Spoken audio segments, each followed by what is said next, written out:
We'll see the quick difference, broadside array and end fire array. One is broadside and another one is end fire. Okay. So in case of broadside, suppose the currents are same. Okay, suppose if it is 2-element array and current of all the elements are same, say I1 and I2, currents are same. Okay, here also currents, excitation current is same. Okay, that means I1 means antenna current 1, I2 means antenna current 2, both are exactly same. Current is same always, either let it be broadside or end fire. And again here, in case of broadside, no phase difference. Okay, no progressive phase difference. Okay, no phase difference. Okay, no phase difference means what is that? Excitation phase. Okay, the excitation phase is always 0. Excitation phase is always 0. In case of here, in case of end fire, phase difference is there. Okay, phase difference is there. Phase difference present. Okay, that too, that phase difference. What is that phase difference? We have seen, say for example, psi is equal to beta d cos theta and plus alpha. Okay, in general, to have a maximum radiation, this one is 0. So, and again alpha is again cos theta is plus or minus 1. So this is simply plus or minus beta d. But what is this beta d? So beta means 2 pi by lambda. 2 pi by lambda.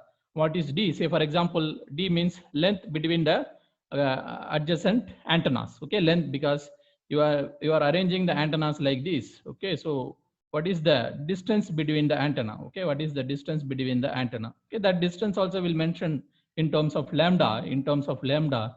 So if the distance between antenna is lambda by 2, then lambda cancel, then you are getting plus or minus 5. Okay, sometime most probably in the exam they will give you the situation like this. Okay, current is same, the phase difference between the antenna is pi, then what is the antenna type? That is end fire. Okay, instead of giving plus or minus beta d, most probably in the exam they will give plus or minus pi like that. Okay, plus or minus pi.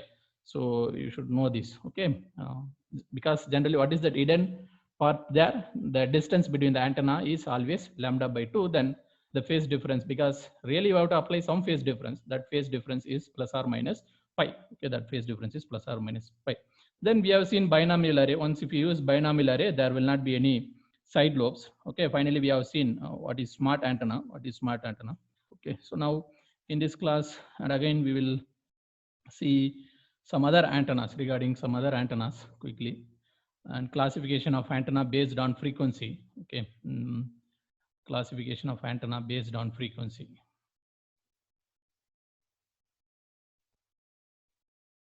Classification of antenna based on frequency, because some antenna will work at low frequency, some antenna will work at high frequency, very high frequency. Some antennas will work only at microwaves. Okay, like satellite and all, it's working under microwave. So based on frequency also the antenna can be classified. Okay, so the first category is say for example UHF. Okay, ultra high frequency or very high frequency antenna. So then you should know already what is very high frequency, what is ultra high frequency, what is the range. Okay, you know that high frequency means 3 to 30 megahertz. Once if you go from 30 to 300, again 300 to 3 gigahertz and all comes under very high frequency and ultra high frequency. So you should know that categories and all. Okay, what is the range of UHF and VHF? Anybody? Very high frequency, ultra high frequency range. I am very much sure high frequency means 3 to 30 megahertz. Then next to high frequency, what you are getting? High frequency. Anybody?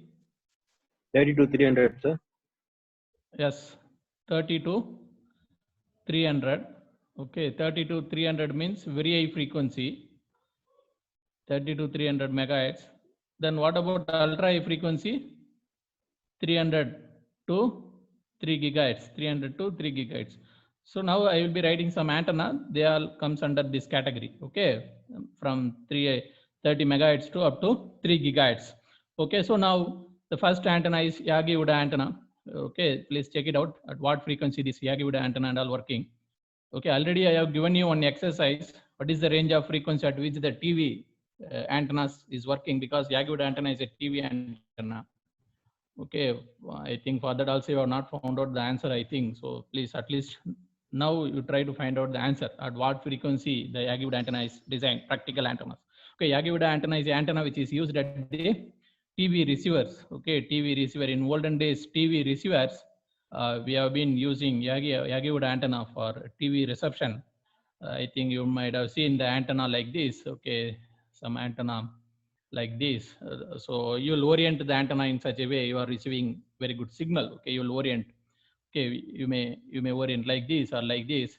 Okay, you keep it horizontally, then you will be orienting that. Okay, sometimes you may keep vertically also, and then again you'll orient. Okay, so I think olden days you might have seen this type of antenna, Yagi-Uda antenna. You just find it out at what frequency this antenna is working practically. Okay, the next one, next antenna is helical antenna. Okay, helical antenna. Okay, so again today in the today class we'll see something in detail about what is helical antenna, what are the different modes available, and then where helical antenna is used. Okay, you know that helical antenna is having what polarization? Circular polarization. Okay, helical antenna is using circular polarization and used in satellite Okay, is there any other place the helical antenna is used? Anybody? Have you seen in olden days mobile phone or walkie-talkies? They'll contain some antenna like this. That is also helical antenna, some kind of spiral shape. Okay, so it's used in mobile handset. Okay, or otherwise walkie-talkies that is used by policemen. There we are using helical antenna. Okay, anyway, we will see in detail about that later. Then next one is rhombic antenna. Next one is rhombic antenna, and then corner reflector. Okay, these are all the antenna that is designed at frequency UHF and VHF. Next, I'll write the microwave antennas. Okay, microwave antennas. You know that once the frequency of the operation is more than some gigahertz, then that antenna is called microwave antenna. And specifically here, if it is more than 3 gigahertz, then that is microwave antenna, 3 gigahertz to up to 30 gigahertz. Okay, so 3 gigahertz to up to 30 gigahertz microwave antenna. So for a microwave antenna, the first example is parabolic reflector. Okay, DTH dish. Okay, parabolic reflector, and lens antenna, horn antenna, and microstrip or patch antenna,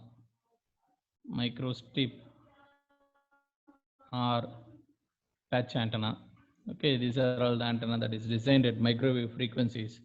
And then the antenna is classified based on some antenna is termed as broadband antennas. That means and broadband antenna. See, what is the meaning of broadband? Because you are designing antenna at some frequency. If it is working around that frequency, that is narrowband antenna. Say, for example, if you are designing some antenna at 100 megahertz, say, for example, you are designing some antenna at 100 megahertz. Okay, you are designing antenna at 100 megahertz. Okay, if the antenna is receiving, definitely that antenna will receive 100 megahertz signal. Then what will happen if the frequency varies? Okay, if your frequency varies by little amount, say this is 95 megahertz, okay, this is 95 megahertz, and then this is 105 megahertz. Okay, you have designed the antenna up to 100 megahertz. Okay, then you are varying the frequency. Still, it's working up to 95 megahertz, 105. But if you vary beyond that frequency, then that antenna will not respond. That means what? Around 10% of the center frequency, it is working. That means what? If the bandwidth of some system is 10% of FC, center frequency, then if it is less than, if the bandwidth is less than the 10% of the carrier frequency, then that is termed as narrow band. It may be an amplifier or it may be an antenna, whatever it may be. If the bandwidth is less than the 10% of the center frequency, okay, then that is called as narrow band. Okay, or if you have designed the antenna in such a way, the bandwidth, okay, bandwidth is greater than the 10% of center frequency, then that particular antennas and all called as broadband antenna. Okay, that means what? You have designed antenna at 100 megahertz. Okay, 100 megahertz. Then that may be working even at 1 gigahertz sometime.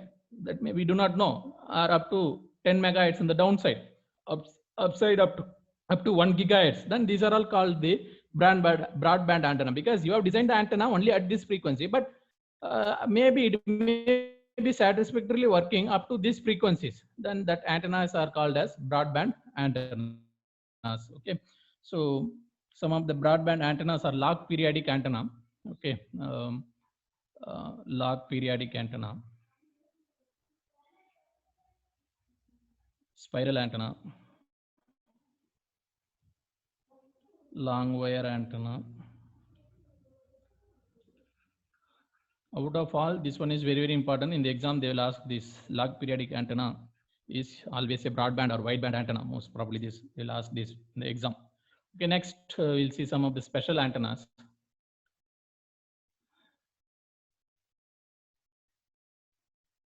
Okay, why these antennas and all used? Say for example, you are using Yagi-Uda antenna. Okay, Yagi-Uda. It's because it will provide high gain. Okay, Yagi-Uda will provide high gain, and also it is super directive. Okay, super directive. Super directive means you have to orient your antenna properly. Then you can get the signal from far away places also. That means what? Suppose you are in your place. If the signal is coming from the Chennai, then if you orient your antenna towards Chennai, then there is the possibility that you will get the signal that is super directive. Okay, that means what? Your antenna is capable of receiving signal even if the signal is coming from very long distance. Okay, it's possible only with the help of super directive antenna only, because say for example dish antennas and all very, very super directive. Okay, even if the signal is coming from satellite, it is capable of capturing that signal. That means directivity is very, very high. That means you have to very precisely you have to focus your antenna towards the transmitter. That's super directive. Okay, next one is loop antenna. Loop antenna. Okay, can anybody tell me where is the loop antenna is used? Practically. Direction finder. Direction finding. Yes, sir, but where it is used? Ship.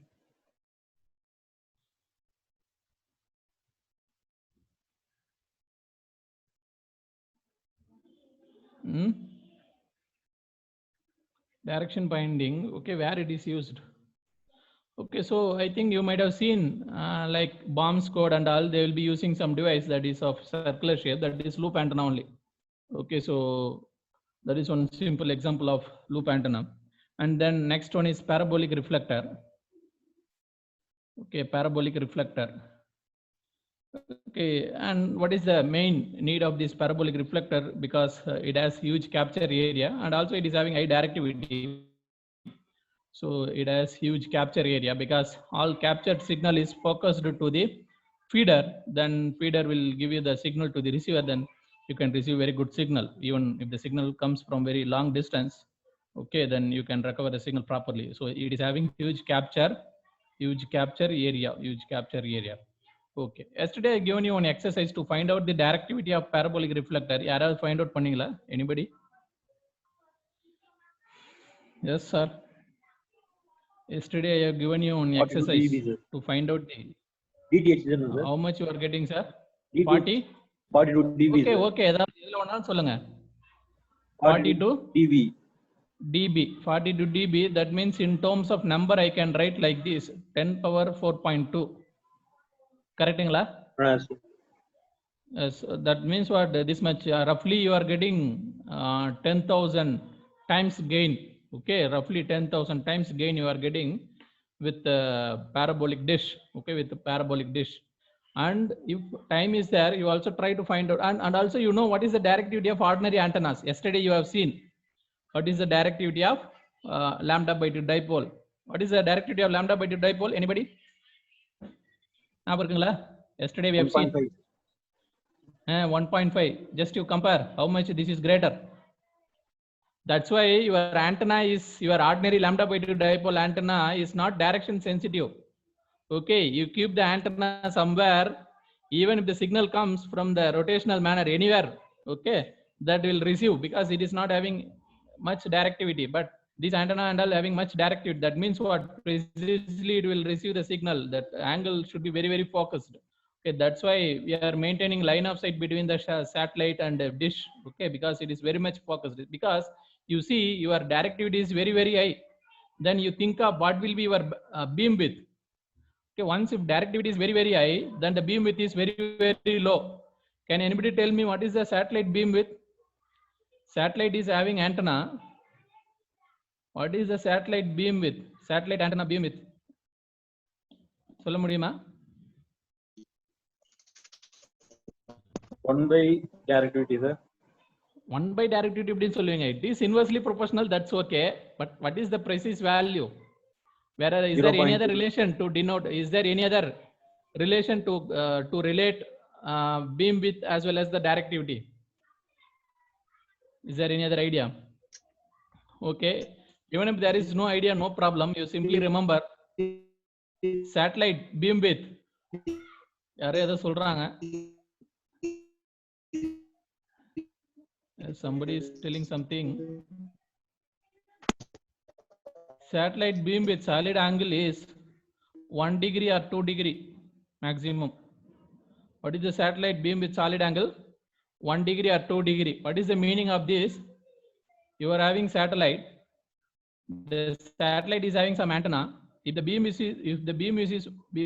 width is 1 degree solid angle, okay, 3-dimensional solid angle. I am writing here 2D, but this is 3D, 3-dimensional solid angle. You are on the surface of the earth. With this, it can cover India as well as the nearby India's part easily. Because what is the distance? 36,000 kilometers. Because even if it is 1 degree, it can cover easily. It can cover India as well as its nearby parts. So there is no problem. Okay, so the satellite beam width is around 1 degree or 2 degree. Satellite beam width is in general. Okay, sir. I'm talking about geostationary satellite, 36,000 kilometers. Maybe your other satellite, GPS satellite and all, it may be having some other beam width. Okay, because they are in medium earth orbit. Okay, your other satellites and all may be having some other beam width, but this is the satellite which is there at a geostationary orbit. Okay, geostationary orbit. Okay, so because you may have doubt, because whenever I am using satellite phone, I am simply they are using the satellite phone. They are not orienting their antenna towards satellite always, but still they are receiving the signal. Then how? Because it is in the medium earth orbit, and also the beam width. Okay, beam width will be much greater, and then directivity is little bit lesser. That's the idea. Okay, so next one is Yagi-Uda antenna.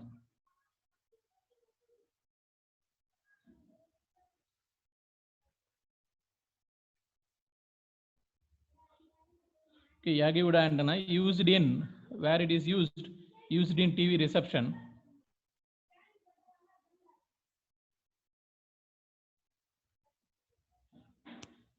Used in TV reception. Okay, generally Yagi-Uda antenna mainly consists of 3 parts. Wait a bit.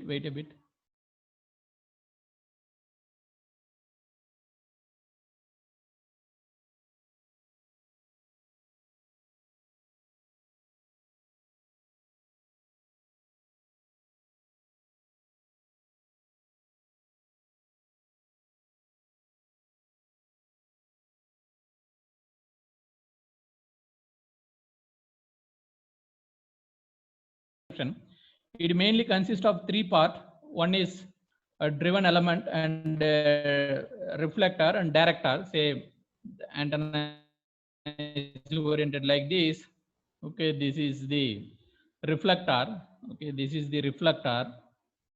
Okay, and this is the driven element. And the middle one is driven element, and then last one is director. Okay, this is driven element, and this one is director. Okay, so and again the feeding will be given to driven element. Okay, for this the feeding will be given from the transmitter. Okay, from the transmitter, or it may be receiver also, no problem. You can take it as receiver also. So the feeding will be done at the driven element. That means what? Yagi-Uda antenna can work as a both the transmitting as well as receiving. Okay, that's okay. So what happens? But mostly we'll use it as a receiving antenna. Okay, so this is driven element. Okay, this is director. Then actually this is actually working as an antenna. The driven element will work as an antenna. Once if you give the signal, it will radiate the electromagnetic waves. But when the waves comes here, it will be reflected by the reflector. That means what? You will not get any electromagnetic waves here because this is simply reflecting the electromagnetic waves. Okay, the wave is coming like this, then finally it will go like this only. And again, okay, as the wave comes here, some waves comes here, even the reflected wave also comes in this direction.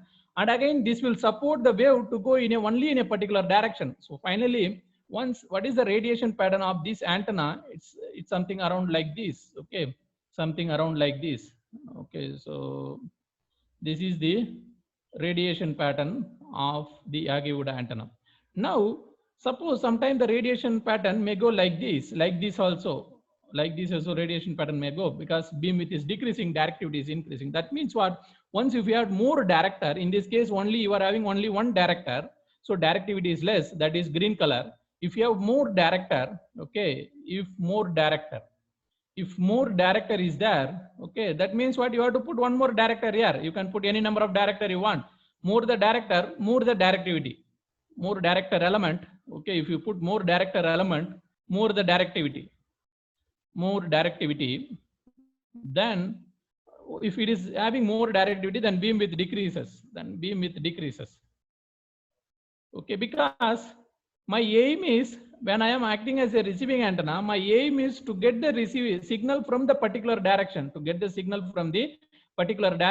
Then my gain has to be high. Beam width can be as low as possible because the transmitting antenna, say for example, what I will do, if some antenna is transmitting from here, okay, now I have to receive signal from this antenna. Now what I will do, I will orient my antenna in such a way I am getting signal from this. Now how I will orient my receiving antenna? Simply I can orient like this. Okay, if I orient my Yagi-Uda antenna like this, I can receive the signal from this transmitting antenna because transmitting antenna is having what field pattern like this. Then if I orient my antenna in such a way, I can receive that pattern because my direction now once if I orient like this, what is my pattern? My pattern will be like this. So both are matching. Then finally I can receive the signal. Okay, so in case of Yagi-Uda antenna, mainly the main aim is to increase the directivity or to increase the gain. Okay, so that beam width will decrease. There is no problem at all because if we are not getting signal properly, then we can change the direction because we precisely know from where the signal is coming. Okay, from where the TV signal is coming because definitely the TV signal is transmitted by the government transmitter that will be present in some cities. Okay, then what my job is to simply orient my antenna towards the cities. That's it. Then I will definitely receive the signal. That's the idea of the Yagi-Uda antenna. Okay, so and again the length will differ by 5%. If it is having length say 10 centimeter and this reflector will have 10.5 centimeter, so 5%. Okay, 5%, there will be 5% increase in the length. Then once if you go in this direction, then there will be reduction in 5%. Okay, then this length will be 9.5%. Okay, so if I take driven element length something, then length of the reflector, so length of the reflector is 5% more than 5% more than length of the driven element. Then length of the director is equal to 5% less than the length of the driven element. D means driven element. Okay, and this is director. Okay, so you have to know this. Okay, so then finally, what is the radiation pattern? Again, the radiation pattern of this one is like unidirectional. Okay, because it is radiating only in one direction, or it will be receiving signal from only from one direction. Because if you orient your antenna in any other manner, you will not receive the signal. You have to properly orient your antenna towards the transmitter. Okay, that means what? Your antenna radiation pattern has to match with the transmitting antenna radiation pattern, then only you'll receive the signal. So this radiation pattern is called unidirectional radiation pattern or single beam radiation pattern. Okay, this is called as unidirectional. The radiation pattern is called as unidirectional or single beam radiation pattern. Unidirectional or single beam single beam radiation pattern. Okay. Okay. Next, we'll go for helical antenna.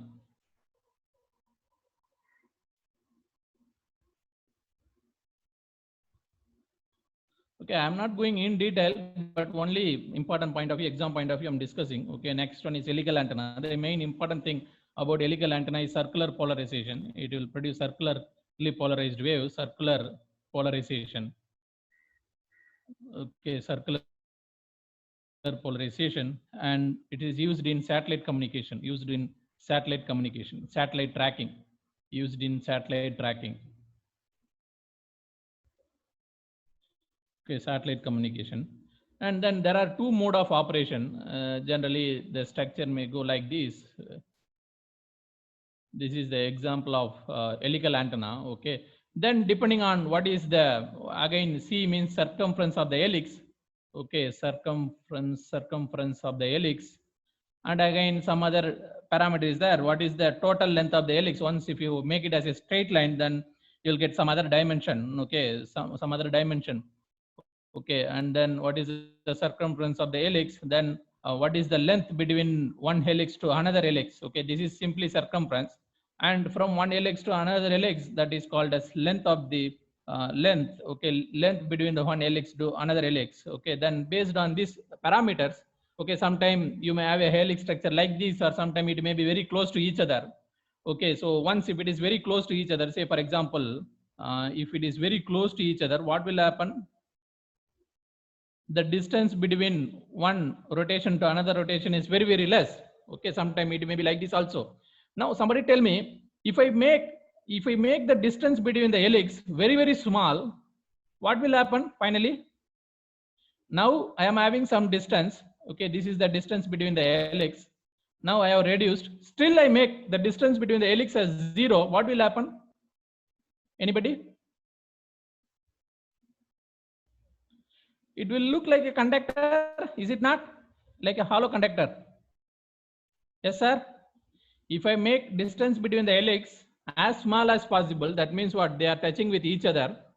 Once if I make distance between the helix as small as possible, then they will touch each other. It will act as like a hollow conductor. Okay, it will act as a hollow conductor that finally it will behave as a λ/2 dipole antenna, simple antenna, because finally it is becoming as a wire dipole antenna. Okay, are you understanding what I am telling?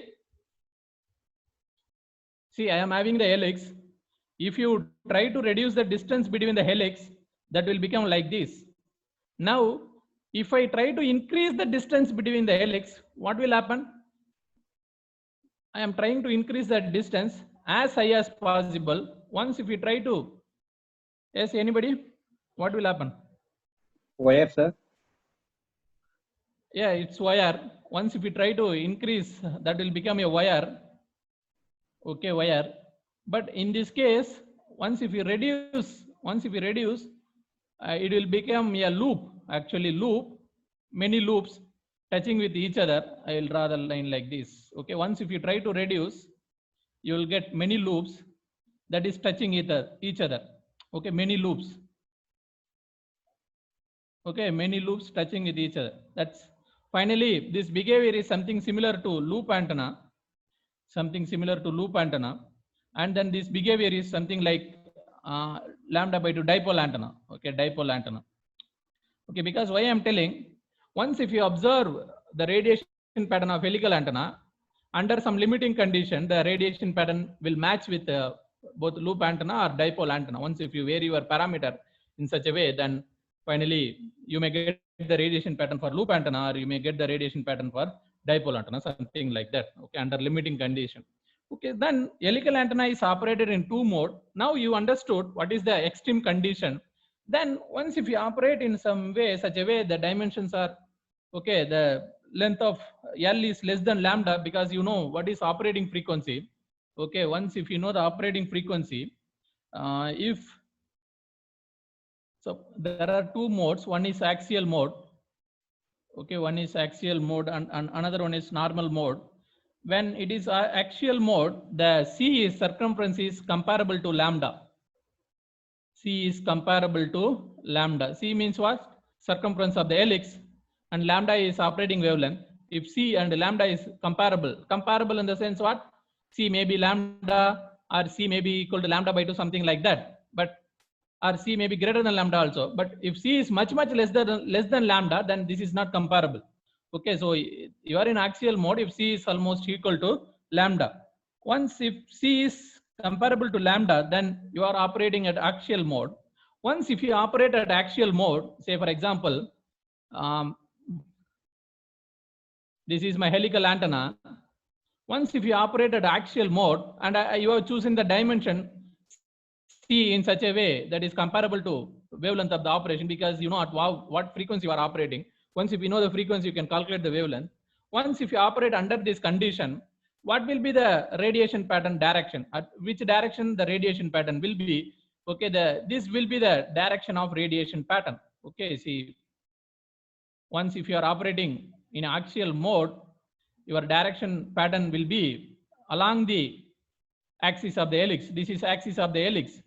Okay, your radiation pattern is along the axis of the helix. That is the idea of the axial mode. Okay, that is the idea of the axial mode. Finally, your radiation pattern will go here only, like this, in this manner only, because that is somewhat conveniencing. Because whenever you have a loop, you try to apply the right hand rule. Once if you have a loop, then definitely then based on the turnings, whether you do right hand turning or left hand turning, definitely your radiation pattern is going to be in the upward. Okay, either upward or downward, but downward you cannot go. Some downward there may be some conductor, then finally it will reflect the signal. Finally your signal will go up. Okay, finally your signal will go in this direction. Okay, this is the axial mode. Okay, direction, axial mode operation of the helical antenna. Okay, in this, because your signal is in this manner, again satellite will be here, then particularly this kind of operation is used for, this kind of mode is used for satellite communication, as the radiation pattern is matching with the satellite radiation pattern, because this is going upward to the, okay, upward. And again it will have very high directivity once if you operate, okay, because it is radiating only in one direction. When you radiate only in particular direction, definitely your directivity will be very high.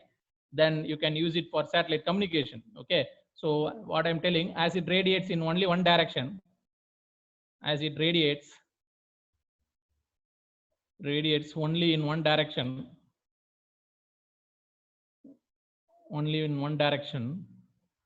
as it radiates only in one direction, directivity is high.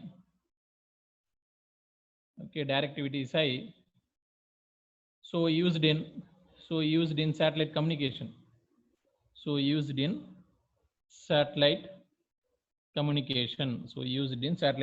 That's the idea of the axial mode operation of the helical antenna. Okay, next one is normal mode.